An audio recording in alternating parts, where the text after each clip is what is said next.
The phone vibrated once on the kitchen counter, soft as a breath I almost missed. I didn't reach for it right away. Some messages feel heavier if you let them sit. We had been married 11 years, long enough for the house to know our footsteps and the walls to hold our routines.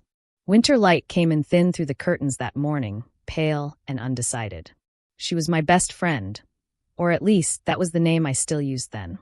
Nothing had happened yet, but something had already shifted, quietly, like furniture moved in the dark. The sink was still full from last night.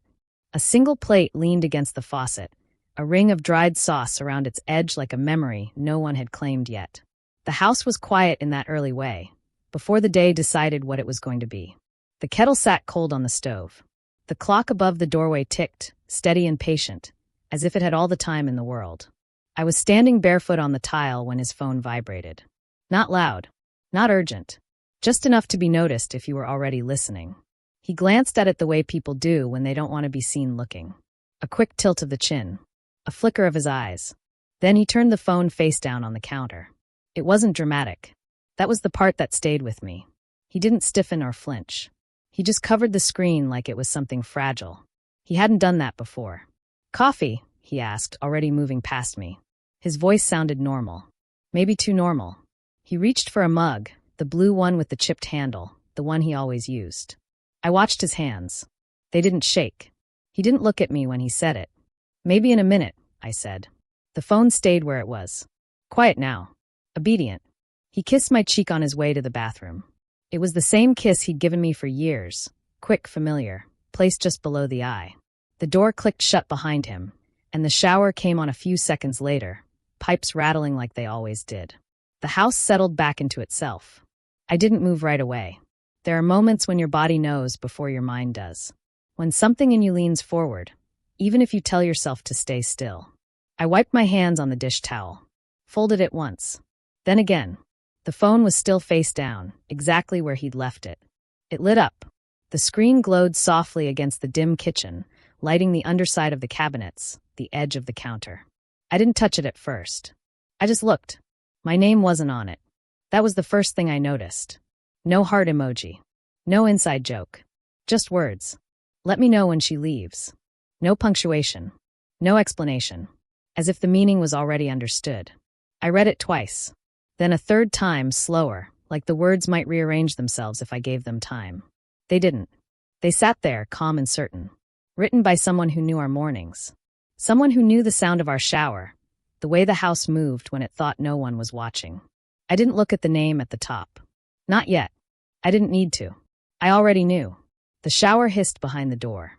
Steam crept out under the frame, thin and white, like breath on cold air. I turned the phone back over, the same way he had. Carefully, respectfully. I placed it exactly where it had been, lined up with the edge of the counter. Then I sat down. The chair creaked when I pulled it back, a small sound that felt louder than it should have. I wrapped my hands around my own mug, though it was still empty, and waited for my breathing to find its way back to me. I didn't cry. I didn't feel the rush people talk about. There was no sharp pain, just a slow, spreading weight, like a blanket laid over my chest 1 inch at a time. I thought about the last time she'd been here, how she'd stood in this same kitchen, leaning against the counter, laughing about something I couldn't remember now. How she'd touched my arm when she spoke, her fingers light, almost affectionate. How natural it had felt. I thought about all the times I'd left the house without thinking twice. Grocery runs, late meetings, weekends away. All the small absences that add up when someone is counting. The water shut off. I heard him step onto the bath mat. A drawer opened, closed. He hummed under his breath, off-key, the way he always did when he thought he was alone. I wondered if he thought of the message then. If he assumed it had gone unnoticed, like so many other things. When he came back into the kitchen, his hair was damp, curling slightly at the ends. He reached for his phone without looking at it, slipped it into his pocket. His eyes met mine for a second longer than usual. "Everything okay?" he asked. I nodded. "Just tired," I said. He smiled, but not with his eyes. He went back to his coffee, to his morning. The clock kept ticking. Outside, a car passed, tires hissing against the wet pavement. Somewhere down the street, a dog barked once, then went quiet. I stayed where I was. Silence isn't empty. It holds things. It listens. I let mine stretch out between us, thin and unbroken. I let it sit on the counter, settle into the walls, rest between the plates in the sink. I wondered how long they'd been waiting for me to leave. And for the first time, I wondered what would happen if I didn't. The days didn't change all at once. They softened around the edges, like fabric worn thin by too much handling. Morning came and went. Evening followed. The same light slipped through the same windows, landing on the same furniture, but it felt different now, like the house had learned something it wasn't ready to share. I noticed things I had trained myself not to notice before. The way my husband paused mid-sentence when I walked into the room. Not long. Just long enough for the air to shift. The way his eyes moved to me, then away, as if checking the weather. Conversations resumed, but they didn't sound the same. The words fit together, but the rhythm was off, like a song played too quietly. She called in the afternoons, usually when I was folding laundry or rinsing a mug. Her name lit up the screen, familiar as my own.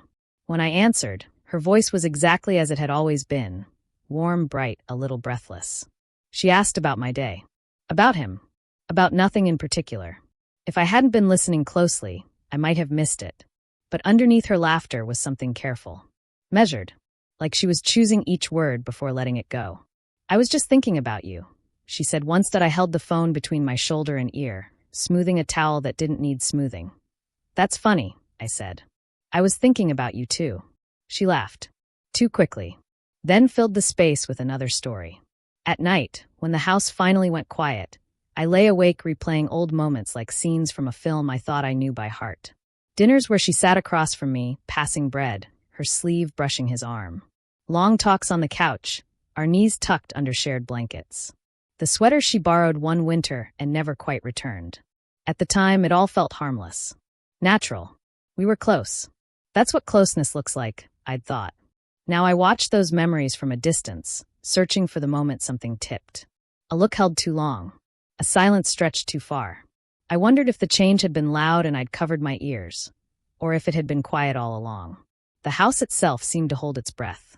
Rooms stayed where they'd always been, but each one felt charged. The kitchen, where I once moved without thinking, now felt like a place of listening. The living room carried the echo of conversations that ended just before I arrived. Even the hallway felt narrower, the floorboards creaking differently under my feet, as if they remembered weight from before. I kept my silence the way you hold something fragile, carefully, with both hands. I spoke when spoken to. I smiled when expected. I asked the right questions and accepted the answers without comment. Silence, I was learning, wasn't passive. It was an act of attention. The more I said nothing, the more I noticed everything. He started offering small kindnesses. Picking up groceries without being asked. Asking if I wanted tea. Touching my shoulder as he passed. Each gesture landed softly, like an apology that hadn't found its words yet. I let them land. I didn't push them away. She, on the other hand, grew brighter. Louder. She suggested lunches, dropped by unexpectedly, filled the space with herself. When she hugged me, her arms lingered just a moment longer than before. She talked about plans. About the future. About how things change, whether we're ready or not.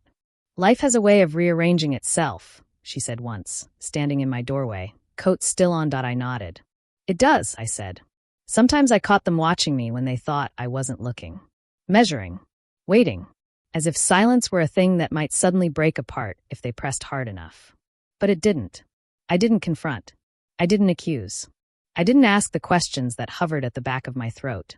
I let the quiet stretch, trusting it to do what noise could not. In that space, patterns began to show themselves. Calls returned too quickly. Errands timed too perfectly. Explanations offered before questions were asked. Truth has a way of leaning forward when no one interrupts it. One evening, I stood in the doorway of our bedroom, watching him tie his shoes. He said he'd be late. Work thing. He didn't look up when he said it. I watched the knot form, neat and practiced. Drive safe, I said. He hesitated. Just for a second. Then nodded and left. I stayed where I was after the door closed. The room felt larger without him in it. Quieter. I sat on the edge of the bed and listened to the house settle, the walls making their small nighttime sounds. Somewhere inside me, something settled too. I realized then that my silence wasn't invisible. It was being felt. It pressed on them, gently but constantly, asking questions without speaking. filling the space they'd assumed would be empty once I stepped aside. I didn't know yet how this would end. I only knew that saying nothing had already changed something. The air was different, thicker, expectant, and as I turned off the light, I wondered who would break first, the silence or the people waiting inside it. The quiet didn't come naturally at first. I had to practice it, like holding my breath longer than my body wanted to, like keeping my hands still when they reached for something familiar. Each day, I stretched it a little further, testing how much silence I could carry without spilling it. Texts came in. I answered them kindly. Briefly. Sounds good. Maybe another time. Hope you're well. Smiles were returned with smiles. Polite. Careful. I asked about her work. About his meetings. About weather and errands and nothing that mattered. And I didn't ask the questions that waited just behind my teeth. I let them stay there, unsaid, like stones in a pocket. In that space, between what was spoken and what was meant, things began to show themselves. The phone rang more often, then stopped ringing altogether. Calls went unanswered, then explained away too quickly. Schedules shifted. Stories repeated with small changes, like furniture rearranged in a dark room. I didn't point any of it out. I didn't need to. Patterns have a way of revealing themselves when you stop interrupting them. My husband started watching me more closely. Not openly. Just small glances, like he was checking for a storm cloud he couldn't see yet. He waited for me to say something.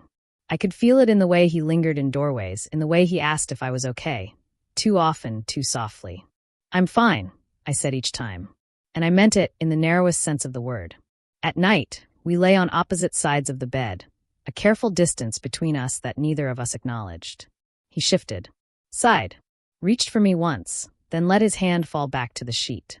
The ceiling fan turned slowly overhead, clicking the same way it always had, as if it hadn't noticed the change. She, meanwhile, stopped being careful. Her texts came earlier. Later. Sometimes both. She assumed things, my schedule, my absence, my patience. She spoke about me as if I weren't quite there anymore. You must be busy, she said once, when I didn't answer right away. Just tired, I replied. She laughed, but it sounded thinner now. Less sure. One afternoon, I stood at the kitchen counter slicing apples, the knife tapping softly against the board. My phone buzzed. Her name. I let it buzz once more before answering. Hey, she said. Too bright. I was thinking we could catch up. Just us. I looked out the window. The yard was still, leaves pressed flat by recent rain. That sounds nice, I said. We talked for a while. About old times. Shared jokes. She filled the air easily, confidently. When there was a pause, she rushed to fill it again, as if silence were something dangerous. I let the pauses linger anyway. Let them breathe. You've been quiet lately, she said finally. I smiled, though she couldn't see it. Have I? Just different, she said. I figured you had a lot on your mind. I always do, I said. When we hung up, my hands were steady. The apples had browned slightly where I'd left them. I scraped them into the trash and wiped the counter clean. Silence does something strange to people. It invites them to project, to confess without meaning to fill the emptiness with themselves. I began to see how much of our life had been built on my willingness to smooth things over, to ask the next question, to keep the piece moving forward. Now that I wasn't doing that, the edges showed. My husband started explaining things I hadn't asked about. Where he'd been, why he was late, who he'd seen. Each explanation arrived before the question, polished and prepared. That makes sense, I said. He frowned. Does it? Yes, I said, and went back to what I was doing. He didn't know what to do with that. One evening, he stood in the doorway while I folded laundry. He watched me pair socks, stack shirts. His shadow stretched across the carpet, long and uncertain. You're very calm, he said. I didn't look up. Should I not be? No, he said quickly. I just thought you'd say something. Eventually. I folded another shirt. Smoothed the fabric flat. About what? He opened his mouth. Closed it. The silence settled between us, heavy but not cruel.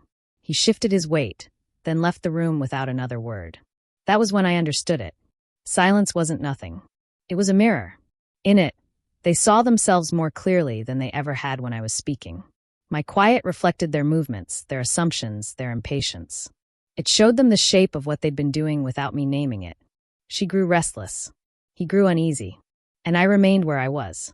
I realized then that they had already written a version of the story where I faded out quietly, making room without protest. They were waiting for me to step into that role. But silence had changed the ending. Late one night, I stood alone in the living room, the lamp casting a soft circle of light on the floor. Outside, the street was empty, the world paused between hours. I listened to the house breathe, the tick of the clock, the hum of the refrigerator, the faint creak of wood settling. I wasn't invisible. I had simply stopped explaining myself. And as I turned off the light, I wondered, not with fear, but with a steady curiosity, who would recognize themselves first when the mirror finally became impossible to ignore. By then, the quiet had a shape. It moved through the house with me, settled into chairs, waited in corners. It wasn't sharp or loud. It didn't announce itself. But it was there, unmistakable, like a change in pressure before weather turns. I could feel them noticing it, not all at once, but in small, careful ways. They began circling. Kindness arrived where it hadn't been before. A hand on my back as he passed in the hallway. An extra question about my day. She brought soup one afternoon, still warm, the lid fogged over from the drive. She set it on the counter and smiled, wide and bright, like she'd practiced in the car. "I made too much," she said. "Thought you might like it." I thanked her. I meant it. We stood there a moment longer than necessary, the quiet stretching between us.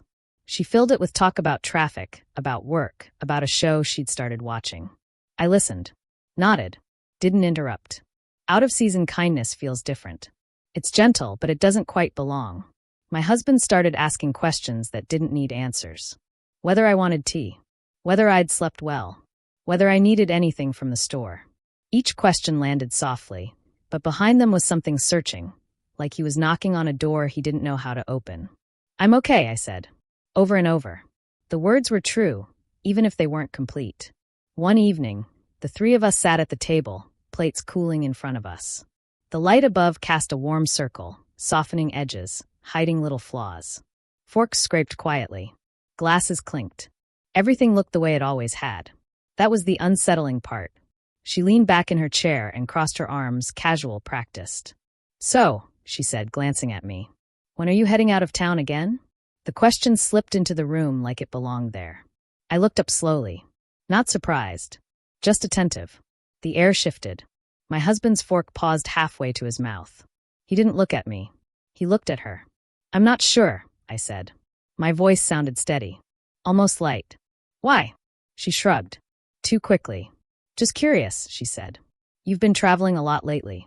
I hadn't. Not really. But I let that pass. Something settled then. Not anger. Not hurt. Understanding. I saw it clearly for the first time, the way they'd arranged things in their minds. Dates circled. Hours counted. Absences assumed. My leaving wasn't a question to them. It was a detail. A given. Something they planned around the way you plan around, whether you think you understand. I took a sip of water. The glass was cool in my hand. The table felt solid beneath my fingers. "I'll let you know," I said. Her smile wavered just a little. He cleared his throat. The moment passed, but it left something behind, like a mark you only notice once the light changes. After dinner, I washed the dishes while they talked in the living room. Their voices carried, low and careful. I didn't strain to hear. I didn't need to. The house already knew. I watched soap bubbles slide down the side of a plate, catching the light before disappearing. The routine steadied me. The quiet stayed intact. Later, he came into the kitchen and leaned against the counter, arms crossed. He watched me dry my hands. "She didn't mean anything by that," he said.